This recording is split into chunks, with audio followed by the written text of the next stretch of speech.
Hey everyone, I'm Scott Schuler, author of Why Can't I Get This Jesus Thing Right?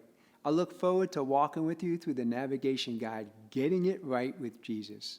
You know, my greatest joy is to jump into the trenches with others, to walk alongside them in their journey. And that's exactly what I will do with you through these sessions. I'm going to be the first to admit, I do not have all the answers, but I do know the one who does, and his name is Jesus. My purpose is to help you get your heart right with him. Life is a journey, isn't it? Not much different than traveling down unknown highways. You never know what you may run into. I've driven many roads and highways. I-40 for miles, from the tip of Florida to Maine, downtown Boston, Atlanta, and D.C., from backcountry roads throughout the U.S.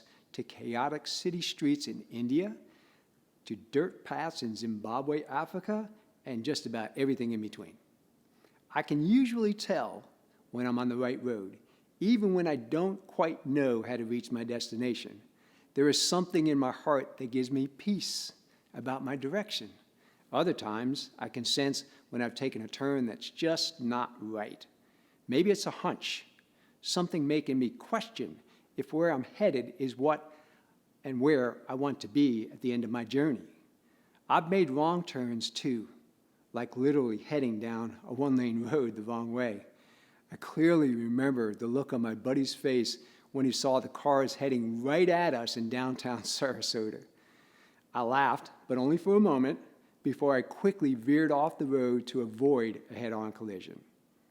How we drive our vehicles is often how we navigate our lives.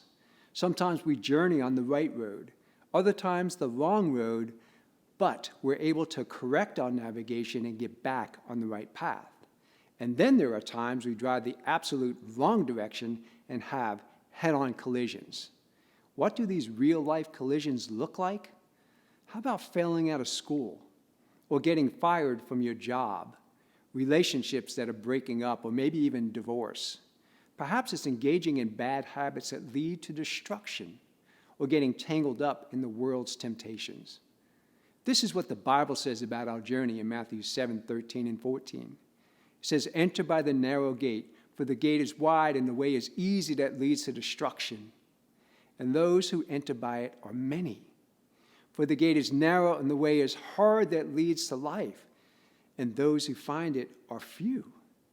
These simple verses make it clear there are two ways or roads we can travel.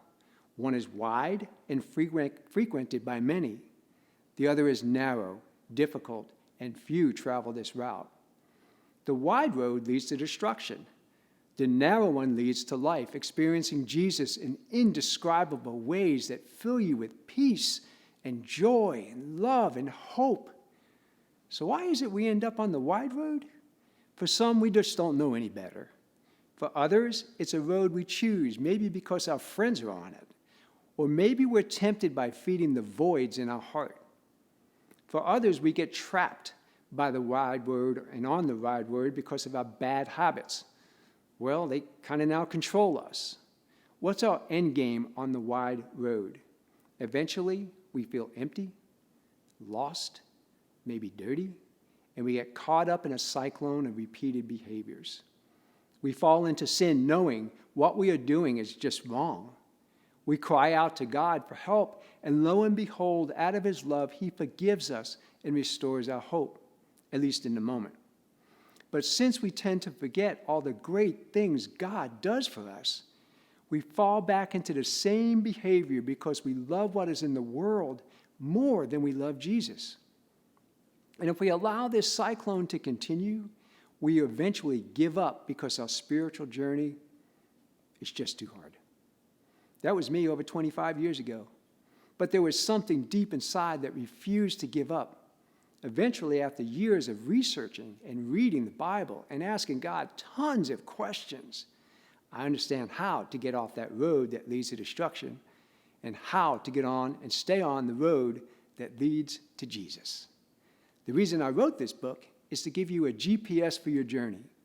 These sessions are the navigation guide to teach you how to use God's GPS practically in your own life. In the introduction, I give you a glimpse into my own journey by biblically explaining the two roads Jesus speaks of in Matthew 7 that we just discussed. Just like the strong foundation of a home will keep it standing strong for years, a strong biblical foundation in your walk with Jesus will keep you on the narrow road that leads to abundant life with him. Part 1 of this book is designed to help you understand where you are on your own spiritual journey, which has been shaped by the roads you've traveled. Be honest with yourself. Open your ears to hear what God is revealing to you and about you through this section of the book, because parts 2 through 4 build upon the foundation God is creating in your heart now. So which road are you traveling? It's never too late to pull out God's GPS, the Bible, to change your course. Keep your eye on the right path that leads you to life in Jesus. Enjoy your study and enjoy your group. Grow together with one another as you invite Jesus in to teach you through these sessions. I look forward to sharing with you again soon.